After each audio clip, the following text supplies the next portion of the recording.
ஜெபம் செய்வோம். அன்பும் இரக்கமுள்ள பரலோக பிதாவே, மனமகிழ்ச்சியான இந்த காலை வேளைக்காக நின்றோடு ஸ்தோத்திரிக்கிறோம். சேர்ந்து சொல்லுங்க. கர்த்தரின் மேய்ப்பராயிருக்கிறார், எனக்கு ஒரு குறையில்லை. அவர் என்னை புல்லுள்ள இடங்களில் மேய்த்து அமர்ந்த தண்ணீரண்டே என்னை கொண்டு போய் விடுகிறார். என் ஆத்துமாவை தேற்றி தமது நாமத்து நிமித்தம் என்னை நீதியின் பாதையில் நடத்துகிறார். நான் மரண இருளின் பள்ளத்தாக்கிலே நடந்தாலும் பொல்லாப்புக்கு பயப்படேன். தேவரீர் என்னோடு கூட இருக்கிறீர். உமது கோலும் உடைய தடியும் என்னை தேற்றும். ஆண்டவரே, நீர் உன்னதமானவராய் இருந்து என்னை நடத்துகிற பெரிதான கிருபைக்காய் ஸ்தோத்திரம். எல்லா திகிலுக்கும் தூரமாய், எல்லா வியாதிக்கும் விலக்கி, எல்லா பலவீனத்திற்கும் நீர் பலன் கொடுத்து, எல்லா நோய்க்கும் மருந்தாக இருந்து என்னை இயேசுவே எங்களை நடத்துகிற தயவுக்காய் ஸ்தோத்திரம். ஆண்டவரே, இந்த நாளிலே நாங்கள் குடும்பமாக இணைந்து ஜீவனோடு சுவாசிப்பதே இப்படி பெரிதான கிருபை.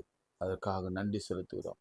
உன்னை உணவும் உடுக்க உடைய தங்க இருப்பிடம் தந்து நிறைய பேருக்கு நிறைய ஆசீர்வாதங்களை கொடுத்து நீ வழிநடத்தி வருகிற தயவுக்காய் ஸ்தோத்திரம். இந்த நாளும் அப்படியே செய்வீராக. பிதாவாகிய கடவுளுக்கு ஸ்தோத்திரம் செலுத்துகிறோம். பரிசுத்த ஆவியானவருக்கு ஸ்தோத்திரம் செலுத்துகிறோம். ஆண்டவரும் உலக மீட்பருமாக இயேசு கிறிஸ்துவுக்கு நான் நன்றி செலுத்துகிறோம். இயேசுவின் நாமத்தில் ஜெபிக்கிறோம் பிதாவே, ஆமென். இந்த கண்மலையானவர் என்னை காக்கும் தேவன் என்ற பாடலை நாம் பாடுவோம். எந்த கண்மலையானவரே, என்னை காக்கும் தெய்வம் நீரே. எந்த கண்மலையானவரே, என்னை காக்கும் தெய்வம் நீரே. வல்லமை மாட்சிமை நிறைந்தவரே, மகிமைக்கு பாத்திரரே. வல்லமை மாட்சிமை நிறைந்தவரே, மகிமைக்கு பாத்திரரே. ஆராதனை உமக்கே, ஆராதனை உமக்கே, ஆராதனை உமக்கே, ஆராதனை உமக்கே. உந்தன் சிறகுகளின் நிழலில் என்றென்றும் மகிழ செய்தி. உந்தன் சிறகுகளின் நிழலில் என்றென்றும் மகிழ செய்தி. தூயவரே என் துணையாளரே, துதிக்கு பாத்திரரே. தூயவரே என் துணையாளரே, துதிக்கு பாத்திரரே. ஆராதனை உமக்கே, ஆராதனை உமக்கே, ஆராதனை உமக்கே, ஆராதனை உமக்கே. எந்த பலவீன நேரங்களில் கிருபை தந்தீரையா. எந்த பலவீன நேரங்களில் கிருபை தந்தீரையா. ஏசு ராஜா என் பலனானி, எதற்கும் பயமில்லையே. ஏசு ராஜா என் பலனானி, எதற்கும் பயமில்லையே. ஆராதனை உமக்கே, ஆராதனை உமக்கே, ஆராதனை உமக்கே, ஆராதனை உமக்கே. எந்த உயிருள்ள நாட்கள் எல்லாம் உம்மை புகழ்ந்து பாடிடுவே. எந்த உயிருள்ள நாட்கள் எல்லாம் உம்மை புகழ்ந்து பாடிடுவே.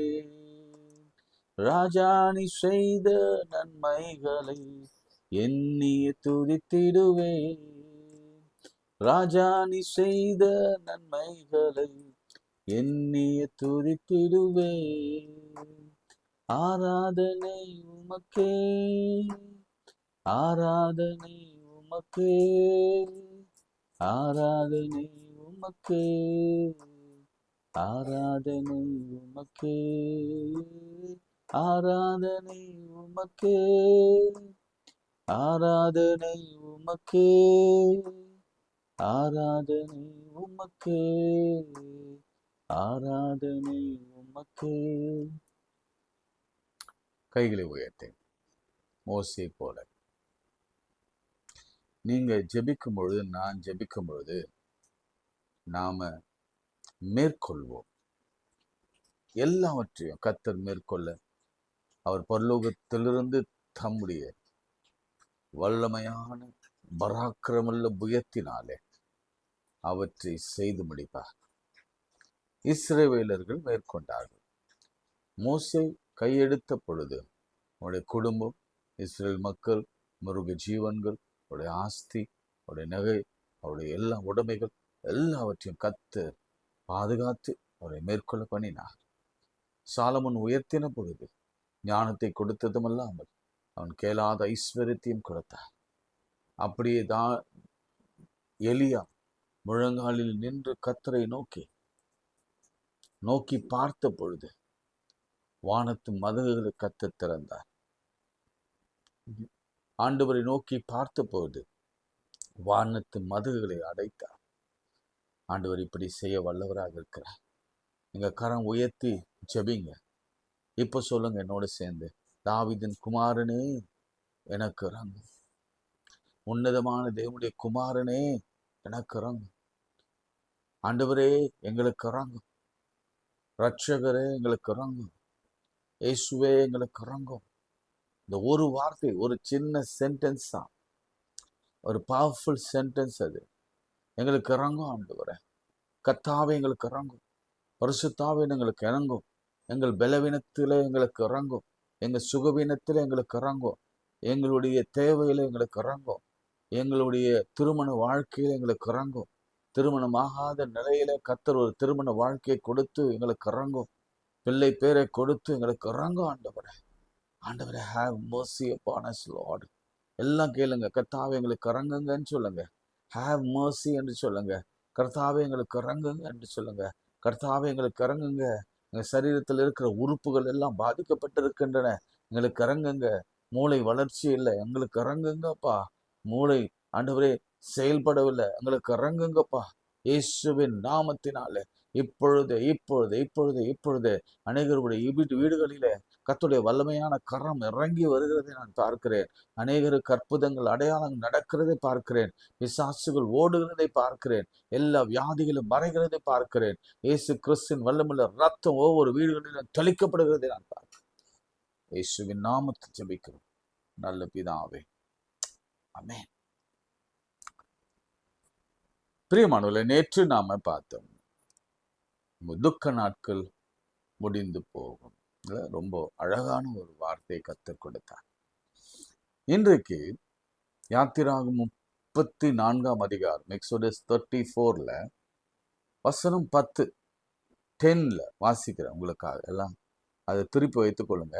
யாத்திராகமம் தெரிந்த வசனம் தான், ஆனாலும் நம்ம பைபிளை வாசிக்கும் பொழுதுதான், நம்ம கண்களில் பார்க்கும் பொழுதுதான் அது நம்முடைய உடலுக்குள்ளே போய் அது ஜீவனாய் மாறும். அல்லேலூயா.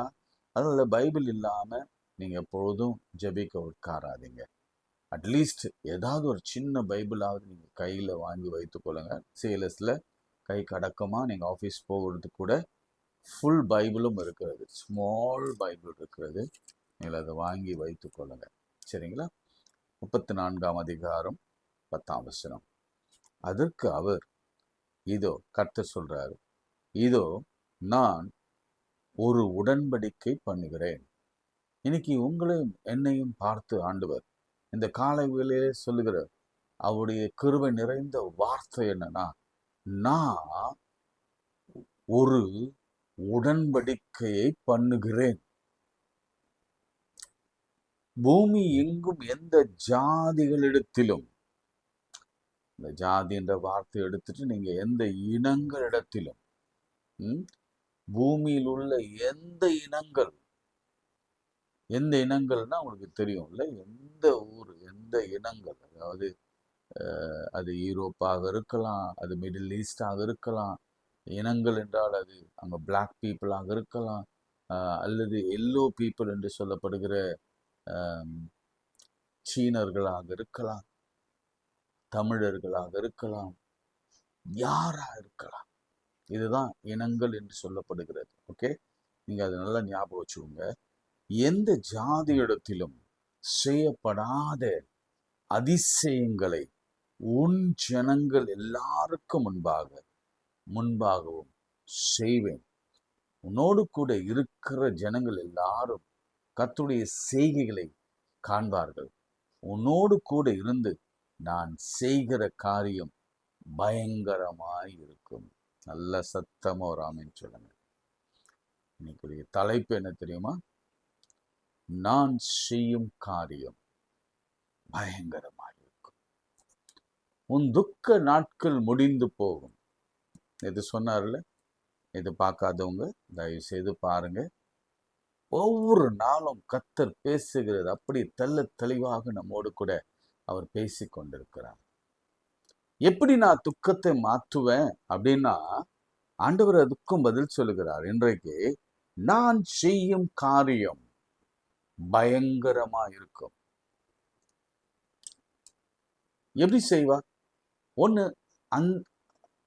அந்தரங்கத்தில அதாவது நம்முடைய உடல் உறுப்புகளுக்குள்ள, கண்களுக்குள்ள, செவிக்குள்ள, நாசிக்குள்ள, மூளை மண்டலங்களுக்குள்ள, இருதயத்திற்குள்ள, நுரையீரல்களுக்குள்ள, கிட்னிக்குள்ள, எல்லா உடல் உறுப்புகள் உச்சந்தலையிலிருந்து உள்ளங்கால் வரையில அந்தரங்கத்தில யாரும் பார்த்திருக்க முடியாத இடங்களில, எக்ஸ்ரே கூட உள்ளே போகாத இடங்களில, செல்களில, டிஎன்ஏ அப்படி அந்த விதமாக அவர் சொல்லுகிறார். என்னன்னா, நான் செய்யும் காரியம் பயங்கரமா இருக்கும். அதுக்கு முன்னாடி அவர் சொல்றாரு பாருங்களேன், பூமி எங்கும் எல்லா ஜனங்களும் ஜாதிகளிடத்திலும் செய்யப்படாத அதிசயங்களை உன் ஜனங்கள் எல்லாருக்கும் முன்பாக செய்வேன். ஃபர்ஸ்ட் நான் சொன்னேன், அந்தரங்கத்துல செய்வார். இரண்டாவது வெளியரங்கமாய் செய்வார். ஆமென் சொல்லுங்க.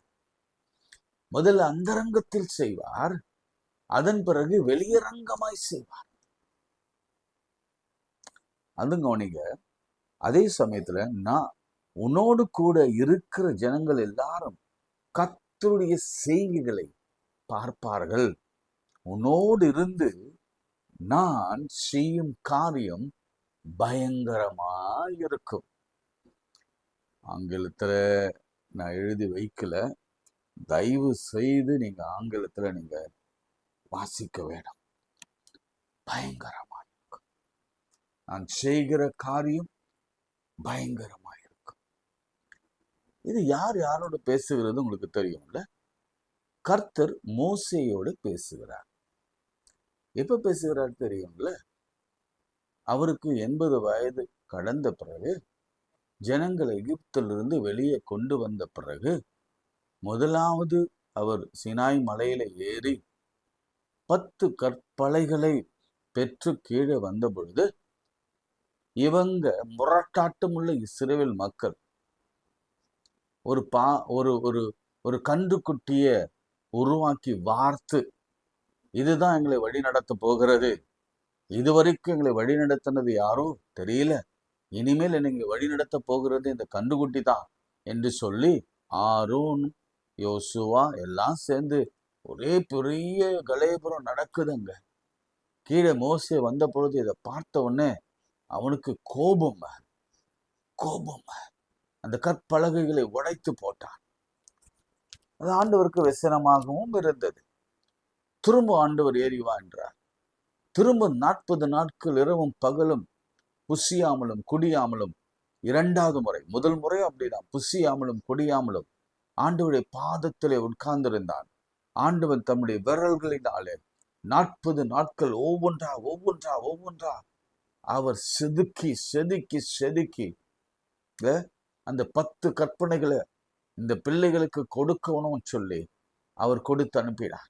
இரண்டாம் விசை வந்த பிறகுதான் இந்த உடன்படிக்கைய மோசேயோடு கூட கர்த்தர் செய்கிறார். அப்போ உங்களுக்கு இந்த கான்டெக்ஸ்ட் உங்களுக்கு புரியும் நினைக்கிறேன். சரி, இப்போ இந்த மோசே பற்றி ஒரு சின்ன அறிமுகம். என்ன அறிமுகம்னா, மோசே உடைய வாழ்க்கையில ஆண்டவர் செய்த பயங்கரமான காரியங்கள் என்ன அப்படி நீங்க ஒவ்வொன்றா ஒவ்வொன்றா ஒவ்வொன்றா ஆராய்ந்து பார்த்தா உங்களுக்கு புரியும். அவருடைய பிறப்பு பயங்கரம், அதிசயம், ஆச்சரியம். ஏனென்றால் ஆண் பிள்ளை பிறக்கும் பொழுது அங்க ஒரு சட்டம் வருகிறது. 3 வயதுக்குட்பட்ட பிள்ளைகள் எல்லாரையும் எகிப்தில கொலை செய்தார்கள். மருத்துவச்சிகளை வைத்து பிறக்கும் முன்பே ஆண் பிள்ளையாக அந்த பிள்ளை பிறக்க வந்ததுன்னா உடனே அந்த பிள்ளையை கொண்டு போடுவாங்க. ஆனாலும் மருத்துவச்சி கண்களில தயவு உண்டு பண்ணினார். ஆச்சரியம், அற்புதம், அவர் பிறப்பிலே ஆச்சரியம். கவனிங்க, இன்னைக்கு அப்படிதான் ஆண்டவர் பேசுகிறார். ஓ, குழந்தை இல்லையே என்ற வேதனை. ஓ, குழந்தை பிறக்குமா என்ற வேதனை. ஐயோ, இந்த குழந்தை பிறந்தா என்ன ஆகும் அப்படின்னு ஒரு கவலை. இப்படி பலவிதமான துக்கங்களோடு கூட நீங்க அமர்ந்திருப்பீங்கன்னா, முதலாவது சிறவங்களை ஆச்சரியமான ஒரு பிறப்பு, நல்ல டெலிவரி ஆண்டவர் கொடுப்பார், நிச்சயம் கொடுப்பார். மருத்துவச்சி கண்களில தயவு உண்டு பண்ணும்படியா, நல்ல மருத்துவர்களுடைய தயவு உண்டு பண்ணும்படியா கர்த்தர் உங்களுக்கு பிள்ளைகளை கொடுப்பது, பிள்ளை பாக்கியத்தை கொடுப்பது நிச்சயம். அது எப்படி நடக்கும்னா, எல்லா ஜனங்களுக்கு முன்பாகவும் ஜாதிகளுக்கு முன்பாகவும் இந்த காரியத்தை அவர் செய்வார். அல்லேலூயா, செய்வாருங்க. எத்தனை வருஷம்? 6 வருஷம் குழந்தை இல்லாத தம்பதியர்கள், 6 வருஷம், 5 வருஷம்.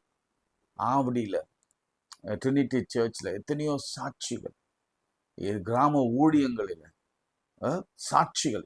நான் சொல்லிக்கொண்டே போக முடியும், என்னால சொல்லிக்கொண்டே போகும். நிறைய சாட்சிகள். குழந்தை இல்லாத அநேக தம்பதியர்களுக்கு ஒரு சின்ன ஜெபம் தான் என்னுடைய சாட்சி.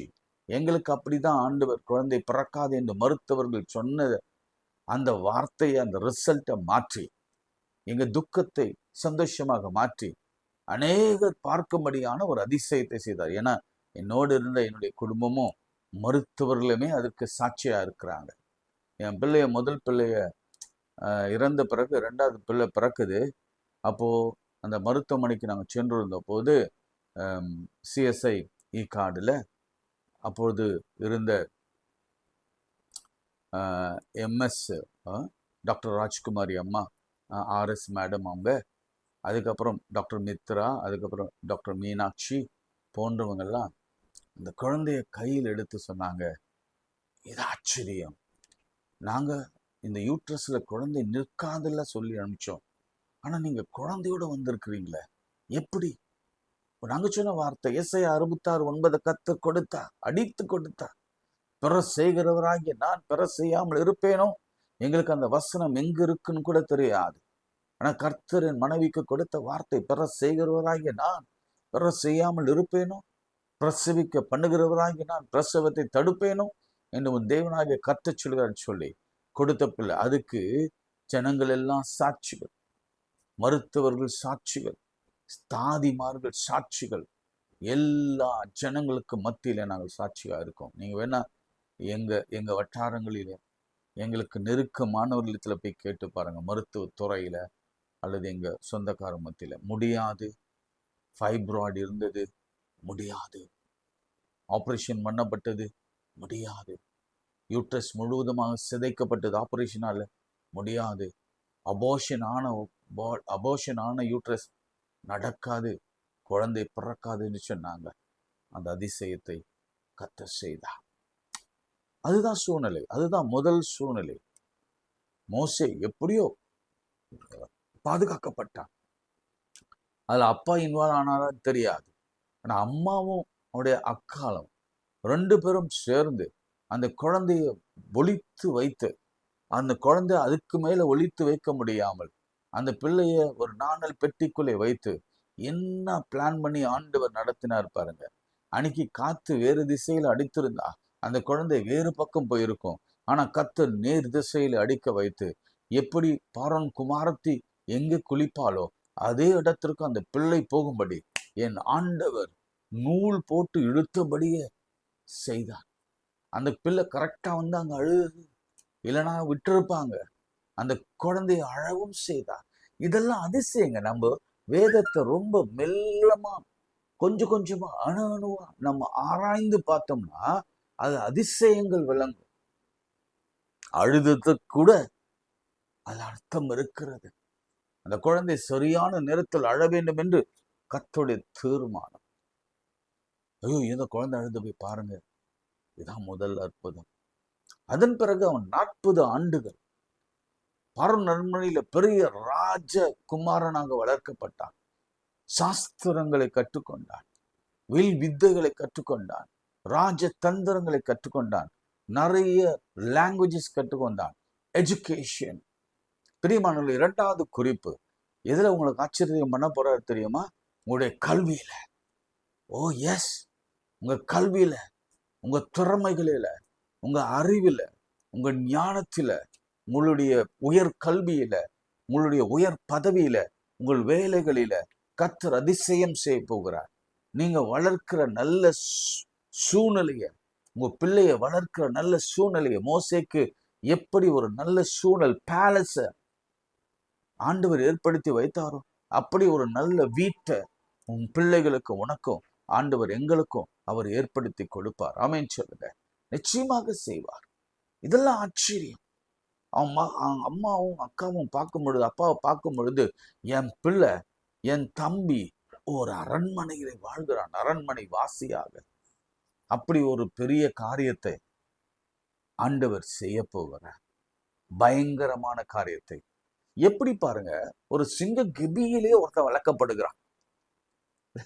ஆச்சரியம் அதுதான். எதுனா, பார்வோன் அரண்மனையில ஒரு யூதன் ராஜகுமாரனாக வளர்க்கப்படுகிறான். இதுதான் ஆச்சரியம். வெறுத்து தள்ளப்பட்ட ஒருவன், ஒதுக்கப்பட்ட ஒரு யூதனை கொண்டு வந்து, இஸ்ரவேல் மக்களை கொண்டு வந்து அதே வீட்டில வளர்க்க ஆண்டவர் செய்வார்னா அது எவ்வளவு பெரிய ஆச்சரியம். நமக்கும் அந்த ஆச்சரியத்தை நிச்சயம் செய்வார். நம்முடைய பாஸ் யாராக இருக்கலாம், அவன் பார்வோனாக இருக்கலாம், அல்லது கொடுங்கோல் ஆட்சி செய்கிறவனாக இருக்கலாம். அவன் கிட்டைய நாம வேலை செய்து ஊதியம் பெறும்படி அவனிடத்திலே தயை கிடைக்க பண்ணி அவனிடத்திலே நம்மை உயர்ந்த இடத்துல அவர் வைப்பார். இதுதான் ஆச்சரியம். இன்றைக்கு நிறைய பேர் இடத்துல அதை செய்வார். 40 ஆண்டுகளுக்கு பிறகு அவனாகவே எடுத்த ஒரு அவசர முடிவு, நான் எப்படியாவது என் ஜனங்களை நான் மீட்பேன். இது ஆண்டவருடைய திட்டத்தில் இல்லை. ஆண்டவருடைய திட்டம் வேறு. அதனால அவன் எடுத்த அந்த செல்ஃப் என்ன சொல்றது முடிவு, செல்ஃப் டிசிஷன், அதனால தவறு ஏற்பட்டது. அதன் பிறகு அவன் ஓடினான். ஓடி போய் அங்கு தன் வனாந்தரத்தில் 40 ஆண்டுகள் வனாந்தர வாழ்க்கை. கொஞ்சம் நிச்சயம் இல்லைங்க, 40 years. இதுதான் அவனுடைய second of of the life. மனைவி கிடைச்சாங்க, குழந்தைகள் கிடைச்சாங்க. அப்படிப்பட்ட ஒரு சூழ்நிலையில இருந்தவனை ஆண்டவர் 80 வயதில் அழைக்கிறார். இந்த 3வது குறிப்பு நான் உங்களுக்கு சொல்கிறேன். கர்த்தர் உங்களுக்கு ஒரு நல்ல முடிவை எடுக்க வைப்பார். தவறான முடிவு அல்ல. இந்த நாளில நீங்கள் எடுக்க போகிற முடிவுகள் எல்லாம் அது கர்த்தருடைய சித்தத்தின்படி எடுக்கிற முடிவுகளாக இருக்கும். அது திருமண காரியமாக இருக்கலாம், வேலை குறித்ததான காரியமாக இருக்கலாம், வீடு வாங்குற, நிலம் வாங்குற, கார் வாங்குற காரியமாக இருக்கலாம். கர்த்தருடைய சித்தத்தின்படியே தவறில்லாத ஒரு முடிவை நீங்க எடுக்க போறீங்க. இதுல எந்த தவறும் குறைபாடுகளும் காணப்பட போவதில்லை. ரைட். 80 வயதுக்கு பிறகு ஆண்டவர் அழைத்து வருகிறார். அழைத்து வரும் பொழுது அந்த நிகழ்ச்சி உங்களுக்கு தெரியும். ஆனா அவன் பலவிதமான எக்ஸ்கியூசஸ் சொன்னான். என்னால் முடியாது சாமி, நான் திக்குவாய் மந்தனா உள்ளவன், என்ன தயவு செய்து விட்டுருங்க என்று சொல்கிற அளவுக்கு பலவிதமான எக்ஸ்கியூசஸை அவன் சொல்ல ஆரம்பித்தான். நான் அதுக்குன்னே ஒரு நாள் எடுக்கலாம். அத்தனை 5 எக்ஸ்கியூசஸை மோசே சொன்னான். நீங்க நல்லா பேசுற யாராவது வேற யாராவது அனுப்புங்க என்றெல்லாம் சொல்லி பார்த்தான். ஆனா ஆண்டவர் விடுவதாக இல்லை. இல்லை இல்லை, என்னுடைய திட்டத்துல, லிபரேட்டிவ் திட்டத்துல நீ இடம் பெற்றிருக்கிற. அதனால உன்னை தவிர வேற யாரையும் நான் இந்த திட்டத்துல இணைக்க போவதில்லை என்று சொல்லி ஆண்டவருடைய அழைப்பை அவன் பெற்றுக்கொண்டு அவன் புறப்பட்டு போனான். அதன் பிறகு அவன் செய்த அதிசயங்களை பார்க்கணுமே. கோலை கீழே போட்டா பாம்பாக மாறுது, பாம்பின் வாழை பிடிச்சா கோலாக மாறுகிறது, கையை நீட்டினா அப்படியே செங்கடல் பிளக்கிறது. அதுக்கு முன்னாடி 10 வாதைகள், இந்த ஜனங்கள் எல்லாருக்கும் முன்பாக அவர் 10 வாதைகளை செய்தார்.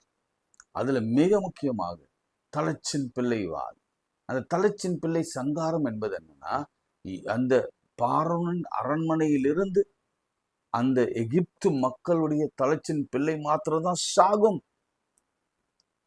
யூத பிள்ளைகளுக்கோ இஸ்ரேல் பிள்ளைகளுக்கோ ஒரு குறையும் வராது. அவங்க வீட்டு போஸ்ட்ல ஆட்டுக்குட்டியின் ரத்தம் தெளிக்கப்பட்ட இடங்களில சங்கார தூதன் வந்து வழி விலகி போவான். இன்னைக்கு கர்த்தருடைய செய்தி இதுதான். அதிசயம், அதிசயம்.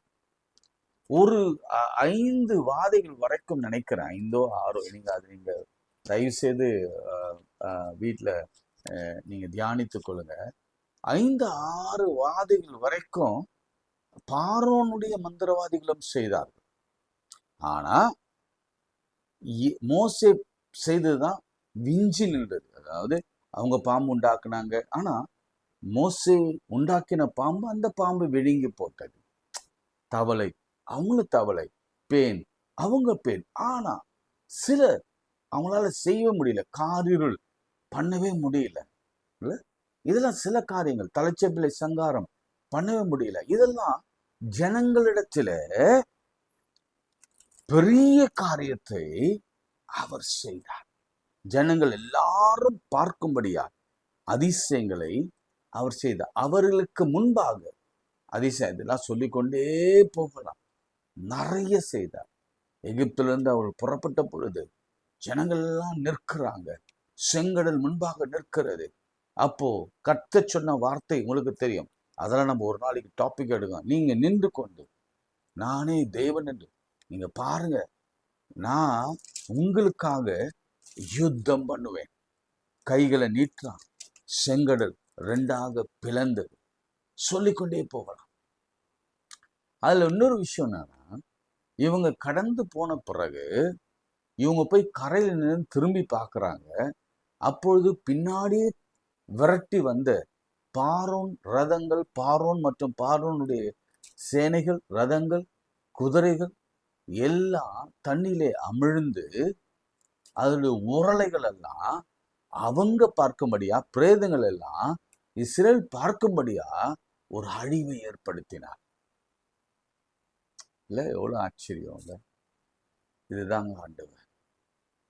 இன்றைக்கு ஆண்டவர் உங்களுக்கு விரோதமாய் எழும்புறவர்களுக்கும் அவர் யுத்தம் பண்ண காத்திருக்கிறார். அல்லேலூயா. யுத்தம் பண்ண காத்திருக்கிறார். நான் ரொம்ப சின்ன சின்ன காரியங்கள் தான் சொன்னேன். பிறப்பு பத்தி சொன்னேன், அற்புதம் நடக்கும். வளர்ப்பு பத்தி சொன்னேன், கல்வியிலையும் பெரிய பெரிய பதவியிலும் உன் பிள்ளைகள் அறிவார்ந்து சரீர பலத்திலும் பெரிய பெரிய பெரிய பெரிய காரியங்களை, ஆச்சரியங்களை, என் ஆண்டவர் அதிசயங்களை, காரியங்களை செய்ய போகிறார். 3வது சொன்னேன், அதே மாதிரி அவருடைய அழைப்பு உங்க பிள்ளைகள் குறித்து, உங்களை குறித்த ஒரு அழைப்பு. நீங்க வயது என்று பார்க்காதீங்க. 80 வயதிலும் கர்த்தர் திடகாத்திரமான பலத்தை உங்களுக்கு கொடுத்து, 60 வயதிலும் 40 வயதிலும் திடகாத்திரமான நல்ல பலத்தை கொடுத்து தன்னுடைய அழைப்பை அவர் உறுதிப்படுத்துவார். சங்கீதங்களில ஒரு வார்த்தையை நான் வாசித்துட்டு நான் உங்களுக்காக ஜெபிக்க விரும்புகிறேன். சங்கீதம் 126 திருப்பிக் கொள்ளுங்க. 126 அதுல 2ஆம் வசனம் வாசிக்கலாமா? முதல்ல இருந்து வாசிக்கிறேன். இது வாசித்து நம்ம ஜெபிக்க போகிறோம். சீயோன் சிறையிருப்பை கர்த்தர் திருப்பும் போது சொப்பனம் காண்கிறவரை போல இருந்தோம். அப்போது நம்முடைய வாய் நகைப்பினாலும், பாருங்க, சிரிப்பினாலும் நம்முடைய நாவு ஆனந்த சத்தத்தினாலும் நிறைந்திருந்தது. அப்பொழுது கர்த்தர் இவர்களுக்கு பெரிய காரியங்கள் செய்தார் என்று புறஜாதிகளுக்குள்ளே சொல்லிக் கொண்டார்கள். சிறையிருப்பு திருப்பும் பொழுது, ஆமென் சொல்லுங்க. உங்கள் சிறையிருப்பு திரும்பும் பொழுது, என்னென்ன வாழ்க்கையில சிறையிருப்புல இருக்கிறோம்? வியாதி எனும் சிறையிருப்பு, திருமணம் ஆகலை என்ற சிறையிருப்பு, வேலை கிடைக்கல என்ற சிறையிருப்பு, குழந்தை கிடைக்கல என்ற சிறையிருப்பு, கணவன் மனைவி சேர்ந்து வாழல என்ற சிறையிருப்பு.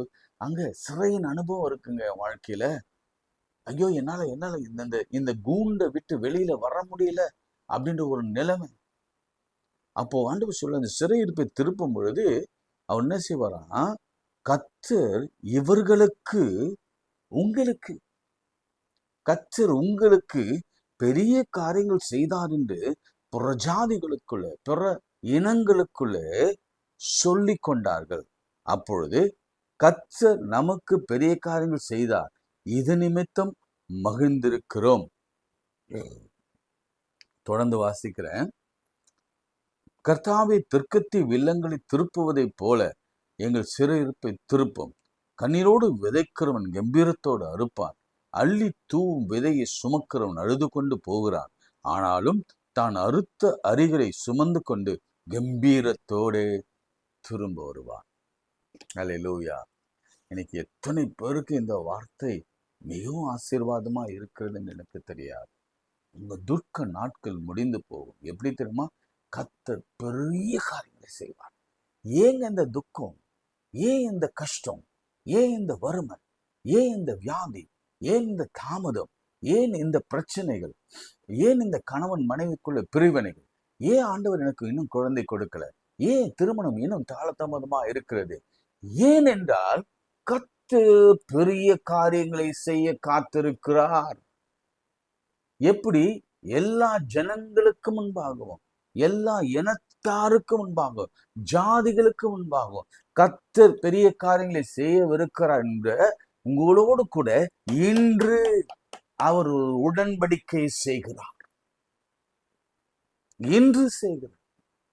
4ஆம் தேதி 7ஆம் மாதம் 25ஆம் ஆண்டு இன்று கர்த்தர் ஒரு உடன்படிக்கை செய்கிறார். என்ன செய்கிறார்? உங்கள் சிறையிருப்பை திருப்பும் பொழுது நீங்க மகிழ்ந்திருப்பீங்க. உங்க கண்ணீருக்கு கம்பீரத்தை காண்பீங்க. கண்ணீரோடு விதைக்கிறவன் கம்பீரத்தோடு அழுப்பான். அள்ளி தூவி விதையை சுமந்து கொண்டு போகிறவன் அழுது கொண்டே போகிறான். அறுத்த அறைகளை சுமந்து கொண்டு சந்தோஷத்தோடு திரும்ப வருகிறான். அல்லேலூயா. எல்லாம் அவர் கைகளிலே வாய்க்கும். எப்படி நடக்கும்னா, எல்லாருடைய கண்கள் பார்க்கும்படியா அதிசயம் நடக்கும். நீங்க நினைக்கிறீங்க உடனே நடந்திருந்தா அது அந்தரங்கத்திலே நடக்கிற அந்த காரியமாக, கர்த்தருடைய காரியமாக, அதிசயமாக இருந்திருக்கும். அது யாருக்குமே தெரிந்திருக்க வாய்ப்பில்லை. நீங்களும் சாட்சியா இருந்திருக்க போவதில்லை. ஏன்னா நம்ம எல்லாருமே செல்ஃபிஷ் தான். நமக்கு ஆண்டவர் என்ன கொடுத்தாலும் நமக்குள்ளே நாமே வச்சுப்போம். நம்ம ஆண்டவர் இதை கொடுத்தார் என்று ஒருவரும் சொல்வதில்லை. அதனாலதான் ஆண்டவர் தாமதப்படுத்துகிறார். அதனாலதான் ஆண்டவர் லேட் பண்ணுகிறார். அதனாலதான் ஆண்டவர் சீக்கிரம் கொடுக்கல. ஆண்டவர் இன்னும் ஏன் நம்ம ஜெபத்துக்கு பதில் கிடைக்கலன்னா, நாம நமக்குள்ளே வைத்து கொள்ள போகிறோம் அப்படின்னு அவருக்கு தெரியும். இது ஜனங்கள் எல்லாருக்கும் முன்பாக நான் செய்யணும்னா நாம துன்பப்பட்டு தான் ஆக வேண்டும். கண்ணீரோடு இருந்துதான் ஆக வேண்டும்.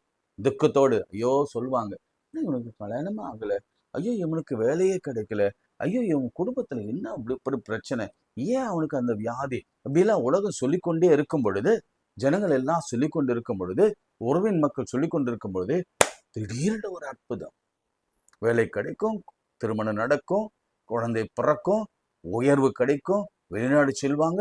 அப்ப சொல்வாங்க, ஜனங்கள் எல்லாரும் சொல்வாங்க, எல்லா இனத்தாரும் சொல்வாங்க, எல்லா ஜாதியினர் சொல்வாங்க, கர்த்தர் இவர்களுக்கு பெரிய காரியங்கள் செய்தார்.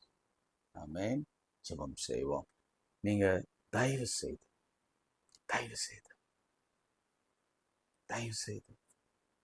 இந்த வார்த்தையை பிடிச்சு கொண்டு ஜெபம். யாத்திராகமம் 34ஆம் அதிகாரம் 10ஆம் வசனம். கர்த்தர் எனக்கு பெரிய காரியங்களை செய்வார், அதிசயங்களை செய்வார், அதுவும் எல்லார் கண்களுக்கு முன்பாகவும் செய்வார். ஆண்டவரே, நம்முடைய பிள்ளைகள் இந்த ஊழியத்துல பங்கு பெற்றுக் கொண்டிருக்கிறாங்க, தினந்தோறும் ஜெபிக்கிறாங்க. அங்க இணைந்து இணைந்து இணைந்து தேவ ராஜ்யத்தை எப்படியாவது ஜெபிப்பதன் மூலமாக கட்டி கொண்டிருக்கிறோம். ஒரு சின்ன கூட்டத்தை ஆண்டவரே ஜெபிக்கும்படியும், வேதத்தை ஆராயும்படியும், வேத வசனத்தை கேட்கும்படியும், இந்த ஊழியத்தை தாங்கும்படியும் நீர் வைத்திருக்கிற கிருபைக்காய் ஸ்தோத்திரம். பத்தாவது ஆண்டவரே, எல்லா ஜாதி இடத்திலும் என்னுடைய பர்சனல் ப்ரேயர் அதுதான்.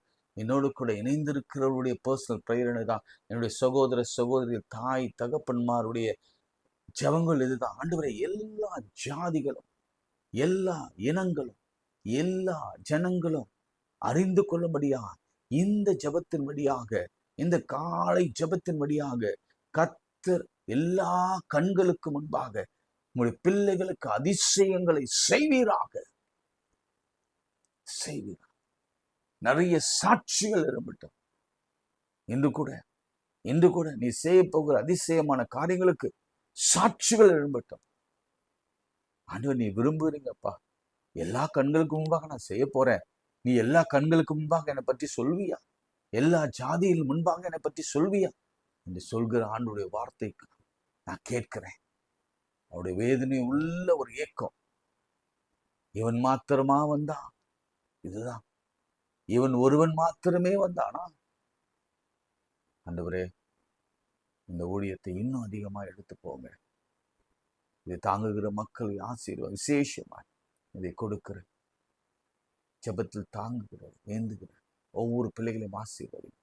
மாத்திரமல்ல ஆண்டவரே, இந்த நாளிலே இக்கட்டான நிலையில் வேதனையோடு, கஷ்டத்தோட, துக்கத்தோட, கண்ணீரோட எப்பொழுது எங்கள் வாழ்க்கை இயல்பு வாழ்க்கைக்கு திரும்பும், எப்பொழுது எங்கள் கண்ணீர் களிப்பாக மாறும், எப்பொழுது எங்கள் சிறையிருப்பு திரும்பும் என்று வேதனையோடு கூட ஜெபிக்கிற ஒவ்வொரு பிள்ளைகள், அது எதுவாக இருக்கலாம், ஹஸ்பண்ட் ஒய்ஃப் ரிலேஷன்ஷிப்பாக இருக்கலாம், அல்லது வியாதியாக இருக்கலாம், அது கேன்சராக இருக்கலாம், அல்லது பலவிதமான போராட்டங்களாக இருக்கலாம், எதுவாக இருந்தாலும் கர்த்தர் சொல்கிற வார்த்தையை நான் சொல்லுகிறேன், ஆணித்தரமாய் சொல்கிறேன். கர்த்தர் செய்கிற காரியம் பயங்கரமாயிருக்கும், பயங்கரமாயிருக்கும்.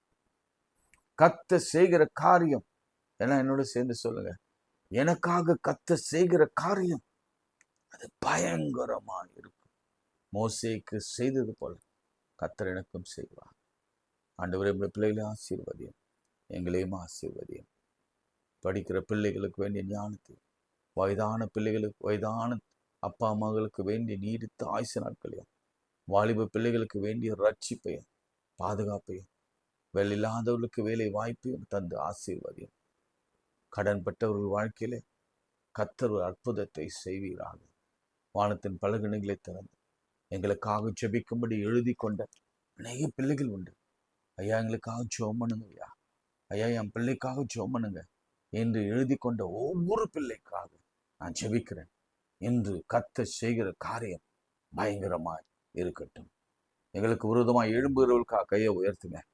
கர்த்தர் நீ செய்கிற காரியம் பயங்கரமா இருக்கும். நீ மோசையோடு இருந்தது போல எங்களோடு இருந்து எங்களுக்காக யாவற்றையும் செய்து முடிப்பீரா. இயேசுவின் நாமத்தில் ஜெபிக்கிறோம் பிதாவே, ஆமென். நமது ஆண்டவராகிய இயேசு கிறிஸ்துவின் கிருபை, பிதாவாகிய தேவனுடைய அன்பு, பரிசுத்த ஐக்கியம் நம் அனைவரோடு மீண்டும் மீண்டும் சதாக்கள் நிலைத்திருப்பதாக. ஆமென். God bless you.